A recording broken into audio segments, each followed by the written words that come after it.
خوبصورت انداز میں اپنی حاضری پیش کر رہے تھے موضوع کے حوالے سے، تو اب وقت کے دامن میں بھی اتنی گنجائش نہیں، میں بس یہی عرض کروں گا کہ مت کیا کر اتنے گناہ توبہ کی آس پر، مت کیا کر اتنے گناہ توبہ کی آس پر، بے اعتباری سی موت ہے نہ جانے کب آ جائے، توبہ کی امید پر ہو چکے بہت گناہ یا رب، توبہ کی امید پر ہو چکے بہت گناہ یا رب، مہلت تو مل رہی ہے توفیق بھی عطا کر۔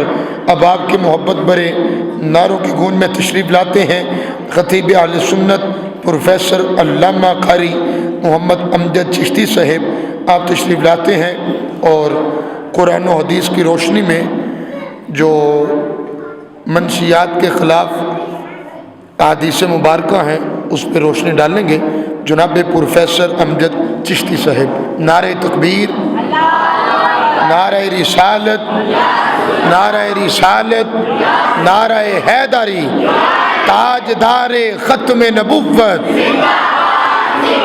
علماء اہل سنت، جیوے جیوے،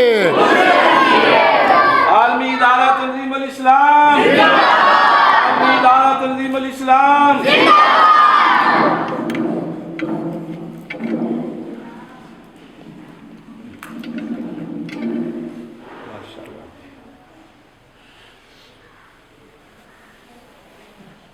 الحمدللہ الحمدللہ الذی ابدع الافلاک والارضین، والصلاة والسلام علی من کان نبیا وآدم بین الماء والتین، وعلى آلہ وأصحابہ اجمعین، اما بعد فاعوذ باللہ من الشیطان الرجیم، بسم اللہ الرحمن الرحیم، یا ایہا الذین آمنوا انما الخمر والمیسر والانصاب والازلام رجس من عمل الشیطان فاجتنبوہ لعلکم تفلحون۔ ماشاءاللہ۔ انما یرید الشیطان ان یوقع بینکم العداوۃ والبغضاء فی الخمر والمیسر ویصدکم عن ذکر اللہ وعن الصلاۃ فہل انتم منتہون۔ صدق اللہ العظیم وصدق رسولہ النبی الکریم الامین، ونحن علی ذلک لمن الشاہدین والشاکرین والحمد للہ رب العالمین۔ ان اللہ وملائکتہ یصلون علی النبی، یا ایہا الذین آمنوا صلوا علیہ وسلموا تسلیما۔ الصلاۃ والسلام علیک یا سیدی یا رسول اللہ، وعلی آلک واصحابک یا سیدی یا حبیب اللہ۔ حضرات محترم، نہایت ہی واجب الاحترام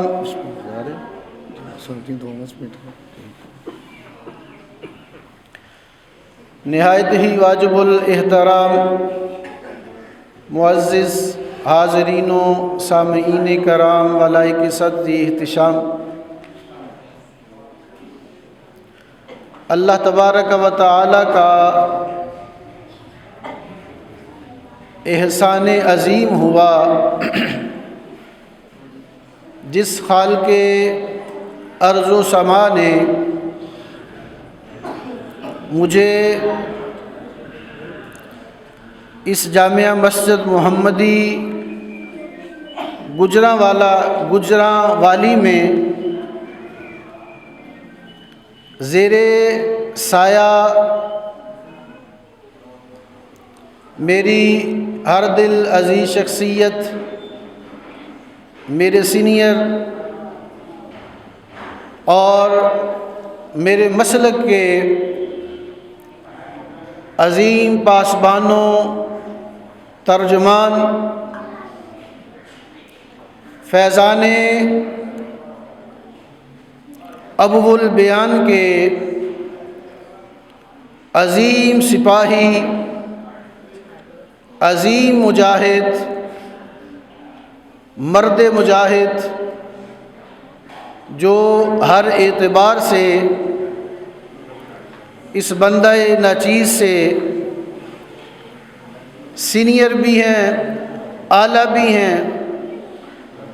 میری مراد پروفیسر ڈاکٹر محمد اشفاق مجددی صاحب، میں آپ کو مبارکباد پیش کرتا ہوں کہ جہاں اتنے بڑے پروگرام ہوتے ہیں، اتنی بڑی محافل ہوتی ہیں اور بڑے سیمینار ہوتے ہیں،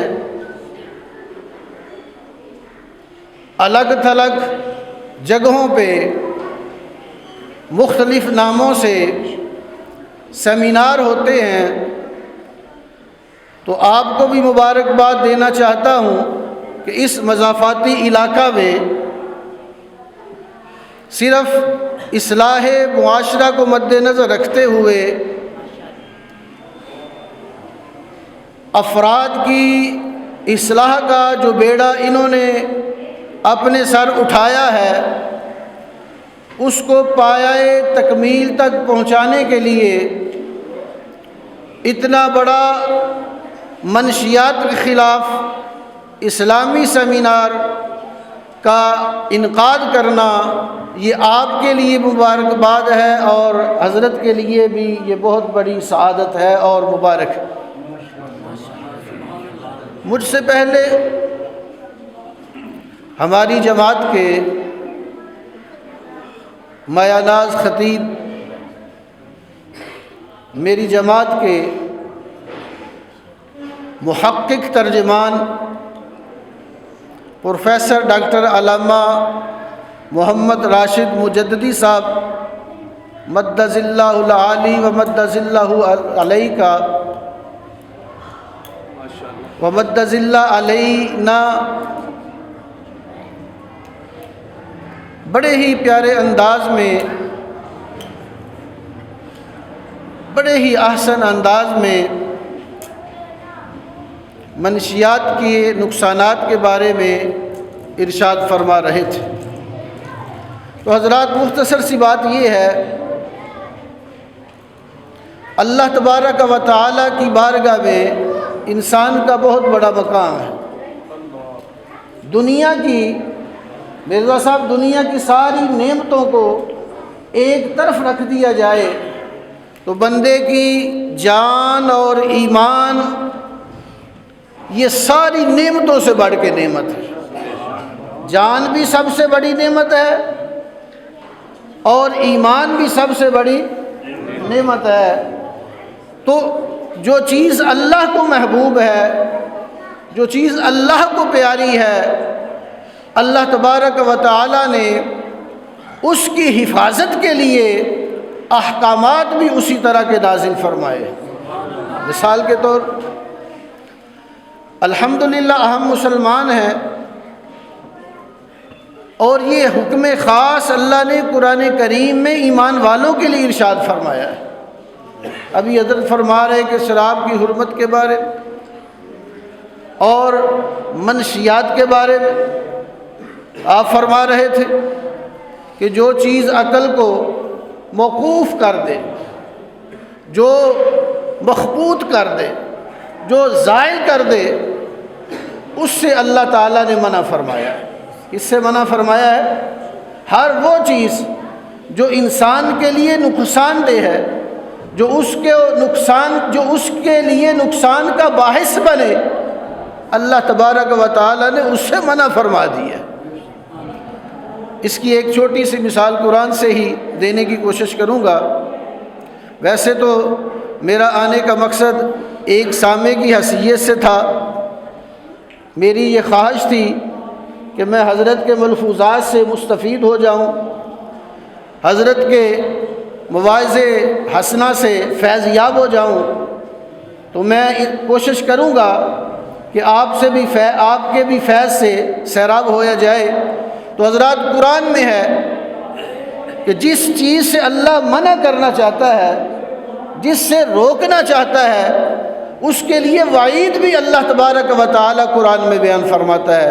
مثال کے طور پہ اللہ تبارک و تعالیٰ نے فرمایا مختصر، وَلَا تَقْرَبَا هَٰذِهِ الشَّجَرَةَ۔ دوسرے مقام پہ فرمایا وَلَا تَقْرَبُوا الزِّنَا۔ پھر فرمایا وَلَا تَقْرَبُوا مَالَ الْيَتِيمِ۔ اب جن چیزوں کے نقصانات زیادہ ہیں، جو کام کرنے سے بندے کا ایمان بھی چلا جاتا ہے، بندے کی جان جو ہے وہ بھی تلف ہو جاتی ہے، اب اللہ اس سے بچنے کا حکم فرما رہا ہے۔ فرمایا وَلَا تَقْرَبُوا مَالَ الْيَتِيمِ، کہ یتیم کے مال کے قریب بھی نہیں جانا۔ کیا فرمایا؟ کہ یتیم کے مال کے قریب بھی نہیں جانا۔ تو حضرات دیکھ لیں، ادھر کو بچہ یتیم ہوا، ادھر جناب والا اس کے مال کو ہڑپ کرنے کے طریقے، اس کے مال کو غصب کرنے کے طریقے، اس کے مال کو ہتھیانے کے طریقے ڈھونڈے جاتے ہیں۔ تو اس کا نقصان کیا ہے؟ اللہ تبارک و تعالیٰ فرماتے ہیں جو مال کسی یتیم کا مال کھاتا ہے، ان الذین یأکلون اموال الیتامی ظلما، جو کسی یتیم کا ظلماً مال کھاتا ہے، اس کو ہضم کرنے کی کوشش کرتا ہے، اس کا نقصان یہ ہے، اللہ فرماتے ہیں کہ وہ دوزخ کی آگ سے اپنے پیٹ کو بھرتا ہے۔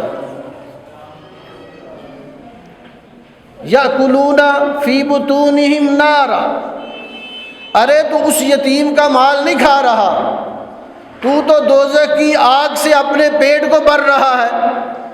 اور اسی طرح اللہ تبارک و تعالیٰ نے فرمایا وَلَا تَقْرَبُوا الزِّنَا، اور ایک زنا کے قریب نہ جانا، اِنَّهُ كَانَ فَاحِشًا، یہ بے حیائی والا کام ہے، یہ برا کام ہے، اس سے بچ کے رہنا۔ تو حضرات، اسی طرح اللہ تبارک و تعالیٰ نے قرآن میں حکم فرمایا کہ یا ایھا الذین آمنوا، یہ حکم خاص ہے صرف ایمان والوں کے لیے، یہ حکم خاص ہے آپ کے لیے، یہ حکم خاص ہے میرے لیے، یہ حکم ہے ہر اس ذی شعور کے لیے جس نے کلمہ پڑھا، دارہ اسلام میں داخل ہوا، میرے نبی کی امت میں آیا، میرے نبی کی غلامی میں آیا، ادھر نبی کی غلامی میں آیا، ادھر اللہ نے فرمایا کہ یا ایھا الذین آمنوا، اے ایمان والو، انما الخمر، کہ بے شک شراب، جوا اور دیگر برائیوں کو اللہ تبارک و تعالی نے گن گن کر بیان فرمایا کہ شراب کی حرمت کے بارے میں آپ جانتے ہیں، اور حضرت نے بڑے مدللانہ اور بڑے جناب والا احسن انداز میں آپ کو یہ ساری باتیں بتا دی۔ تو میں عرض یہ کرنا چاہتا ہوں، آخر میں اللہ نے فرمایا فَهَلْ أَنْتُمْ مُنْتَهُونَ فَاجْتَنِبُوهُ لَعَلَّكُمْ تُفْلِحُونَ، اور اگر کامیابی چاہتے ہو، دنیا میں سرخرو ہونا چاہتے ہو، اپنی قبر کو روشن کرنا چاہتے ہو، دنیا میں عزت اور وقار کے ساتھ زندگی گزارنا چاہتے ہو، لوگوں میں اپنا مقام پیدا کرنا چاہتے ہو، اس شراب سے بچ جاؤ۔ فاجتنبو، شراب کے نشے سے تم بچ جاؤ، برائی اور بے حیائی سے تم بچ جاؤ۔ اللہ کا وعدہ ہے، اللہ فرماتا ہے میں تمہیں کامیابیوں سے ہمکنار فرما دوں گا۔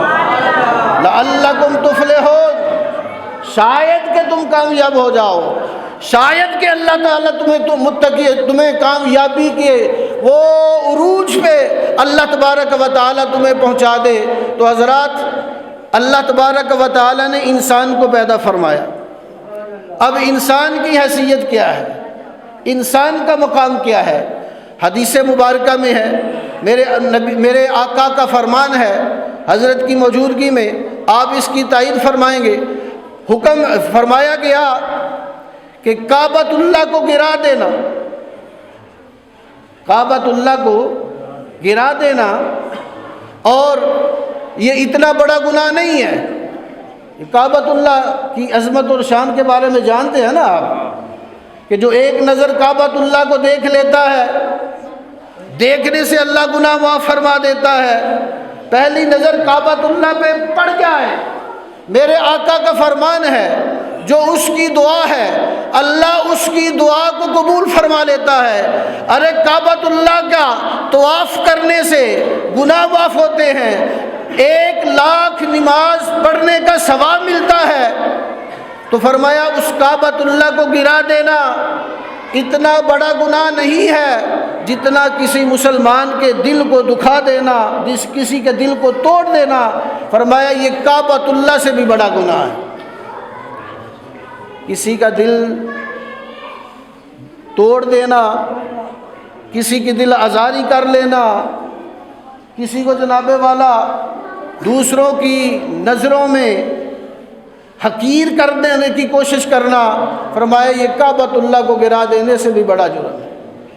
تو جو انسان اللہ کو اتنا پیارا ہے، اگر انسان اپنی طرف دیکھے تو اللہ تبارک و تعالیٰ نے جو اس کو عطا دیے ہیں، جو آنکھیں دی ہیں دنیا کی، جس سے رونقیں وہ بندہ دیکھتا ہے، جس سے عجائبات دنیا کو دیکھتا ہے، دنیا کی ہر چیز کا جس سے وہ مشاہدہ کرتا ہے، جس کو دیکھتا ہے۔ اگر آنکھوں کی بات کریں، کوئی بندہ کسی سے کہے کہ بھائی 2 کروڑ لے لے اور اپنی آنکھیں جو ہے مجھے دے دے، تو میرا خیال ہے کوئی بھی یہ سودا کرنے کے لیے تیار نہیں ہے۔ اسی طرح پھر ہاتھ ہیں، پھر پاؤں ہیں، پھر زبان ہے، تو ایک ایک اعضا جو ہے انسان کا انمول ہے، اس کی کوئی قیمت نہیں ہے۔ ارے جس انسان کے اعضا کو اتنا انمول اللہ نے بنا دیا، اور اس کے لیے یہ حکم بھی فرما دیا کہ ایسی چیز جو تیرے جسم کو خراب کر دے، جس سے تیری جان کے جانے کا خطرہ ہو، جس سے تیرے ہوش حواس قائم نہ رہیں، ارے ایسی چیز کے بھی قریب نہ جانا، کیونکہ تو اللہ کا محبوب ہے، اللہ کا پیارا ہے، اللہ نے خود تیری تخلیق فرمائی ہے۔ تو اس لیے اللہ تبارک و تعالی نے مسلمانوں کو ان چیزوں سے دور رہنے کا بھی حکم فرما دیا۔ یہ حکم ہے ایمان والوں کے لیے۔ آپ دیکھ لیں نا، جو اسلام میں داخل نہیں ہے، جو دارا اسلام میں داخل نہیں ہے، ان کے لیے کوئی بھی نہ حلال ہے نہ حرام ہے۔ تو صرف اس شراب کو ہی اللہ نے حرام نہیں کیا ہے، دین اسلام میں جو چیزیں حلال ہیں ان کو حلال جاننا اور ان کو اپنانا، جو حرام ہیں ان کو حرام جان کے ان سے رک جانا۔ فرمایا یہی تو سب سے بڑا ایمان ہے، یہی تو سب سے بڑا دین ہے۔ تو حضرات، اب نماز کی اگر بات کریں، ایک بندہ جس کی ہوش واسی قائم نہیں ہے تو نماز کے کیسے قریب جا سکتا ہے؟ تو نماز کے بارے میں تو اللہ تعالیٰ نے فرمایا نا کہ ان الصلاۃ تنہا عن الفحشاء والمنکر، کہ نماز بندے کو برائی اور بے حیائی سے روکتی ہے۔ تو اس چیز کا بھی ہمارے اندر فقدان ہے، ہم نماز کے قریب نہیں جاتے ہیں،